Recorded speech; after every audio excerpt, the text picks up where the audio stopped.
जय श्री कृष्ण दोस्तों। आज मैं आपको वरुथनी एकादशी की व्रत कथा सुनाने जा रही हूँ। अगर आपको ये कथा पसंद आई तो कमेंट बॉक्स में भगवान विष्णु की जय अवश्य लिखिए। साथ ही अगर आप मेरे चैनल पर नए हैं तो मेरे चैनल को सब्सक्राइब कीजिए और बेल आइकॉन पर क्लिक जरूर कीजिए, जिससे हमारे वीडियो के नोटिफिकेशन आपको मिलते रहें। एकादशी तिथि जगत के पालनहार भगवान विष्णु को समर्पित है। बैसाख माह के कृष्ण पक्ष की एकादशी को वरुथनी एकादशी के नाम से जाना जाता है। इस दिन भगवान विष्णु के संग माँ लक्ष्मी जी की पूजा की जाती है। साथ ही जीवन में सुख और शांति के लिए व्रत भी रखते हैं। मान्यता है कि एकादशी के दिन भगवान विष्णु की पूजा करने से सभी मनोकामनाएं पूरी होती हैं। पूजा के दौरान वरुथनी एकादशी की व्रत कथा को पढ़ना या सुनना अवश्य चाहिए। माना जाता है कि इससे साधक को पुण्य फल की प्राप्ति होती है। तो आइए सुनते हैं वरुथनी एकादशी की ये व्रत कथा। एक बार धर्मराज युधिष्ठिर ने भगवान श्री कृष्ण से कहा, हे भगवान, मैं आपको नमस्कार करता हूँ। आपने चैत्र मास के शुक्ल पक्ष की एकादशी अर्थात कामदा एकादशी के बारे में विस्तार पूर्वक मुझे बताया। अब आप कृपा करके बैसाख कृष्ण एकादशी का क्या नाम है तथा उसकी विधि एवं महात्म्य क्या है, ये मुझे बताइए। तब भगवान श्री कृष्ण ने कहा, हे राजन, बैसाख मास के कृष्ण पक्ष की एकादशी को वरुथनी एकादशी के नाम से जाना जाता है। यह सौभाग्य देने वाली, सब पापों को नष्ट करने वाली तथा अंत में मोक्ष देने वाली है। इसकी महात्म्य कथा मैं तुम्हें सुनाता हूँ, जिसे तुम ध्यान पूर्वक सुनो। प्राचीन काल में नर्मदा नदी के तट पर मानधाता नामक राजा राज्य करते थे। वह अत्यंत दानशील तथा तपस्वी थे। एक दिन जब वह जंगल में तपस्या कर रहे थे, तभी न जाने कहां से एक जंगली भालू आया और राजा का पैर चबाने लगा।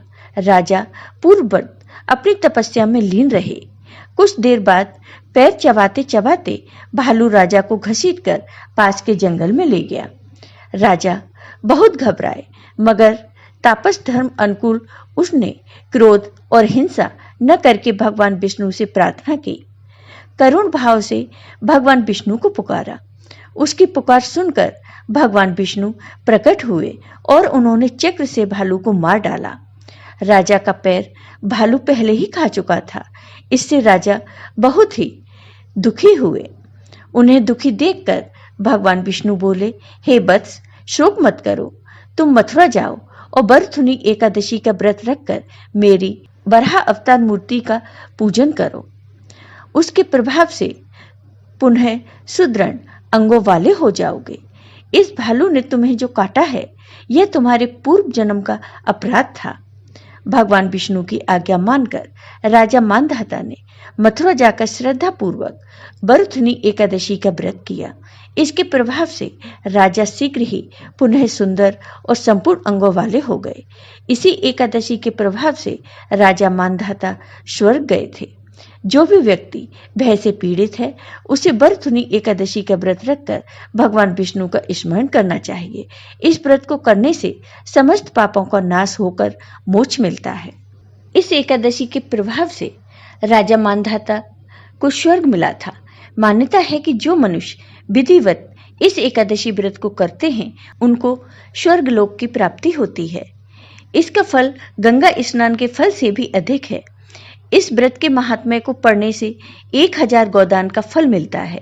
अतः मनुष्यों को धर्म कर्म करते हुए जीवन व्यतीत करना चाहिए और पाप कर्मों से दूर रहना चाहिए तथा पापों को करने से डरना चाहिए। जय हो भगवान विष्णु की। आपको ये वीडियो पसंद आया हो तो कमेंट बॉक्स में कमेंट करके जरूर बताइए। साथ ही मेरे वीडियो को ज़्यादा से ज़्यादा शेयर करिए। धन्यवाद दोस्तों।